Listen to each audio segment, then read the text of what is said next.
भारत के संविधान में संशोधन और भारत के संविधान का संशोधन दोनों में एक बुनियादी अंतर होता है ना, इस बात को हमेशा याद रखिएगा। अनुच्छेद 368 किसके बारे में है? भारत के संविधान का संशोधन, ठीक है। तो पहला क्या है कि संसद कर सकती है, दूसरा क्या बताया गया है कि संसद के संविधान का संशोधन की प्रक्रिया क्या होगी, है ना, एक ये दूसरी बात की गई है। प्रक्रिया में भी आपको क्या पता है, प्रक्रिया कौन सी होती है? विशिष्ट बहुमत की प्रक्रिया होती है। तो परंतु में क्या है, बहुत सारे विषय थे जिसके बारे में मैंने आपसे क्या कहा था, यहाँ पे प्रक्रिया में एक नया आयाम जुड़ जाता है ना, बहुत डिफिकल्ट नहीं है। नया आयाम क्या जुड़ता है? कितने राज्यों का अनुमोदन प्राप्त होना चाहिए? कम से कम, है ना, कम से कम आधे राज्यों का अनुमोदन प्राप्त होना चाहिए, ठीक है। जहां तक प्रक्रिया एक का सवाल है, प्रक्रिया एक में लिखा गया है संशोधन, ठीक है, और इस संशोधन के लिए 3 शब्दों का प्रयोग किया गया है, यह आपको समझना है।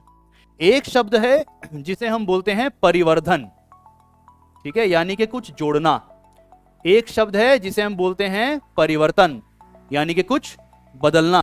और एक शब्द है जिसे हम कहते हैं निरसन, यानी कि कुछ समाप्त कर देना।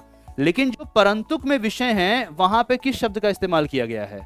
परिवर्तन, यानी कि सिर्फ बदल देना, यानी यहां पर निरसन की बात नहीं है, ठीक है। विधेयक के निबंधनों के अनुसार संविधान जो पहले से मौजूद है ये क्या माना जाएगा? संशोधित माना जाएगा। यानी कि चाहे आप परिवर्तन करें, चाहे आप परिवर्धन करें, चाहे आप निरसन करें, इससे फर्क नहीं पड़ता, संविधान बना रहेगा। यहां पर बड़ी स्पष्टता से संविधान निर्माताओं ने कह दिया है कि आप प्रक्रिया एक के माध्यम से संविधान के किसी भी भाग तक पहुंच सकते हैं, उसमें कुछ बदल सकते हैं, कुछ जोड़ सकते हैं, किसी भाग को हटा सकते हैं। उस परिस्थिति में भी संविधान मौजूद रहता है।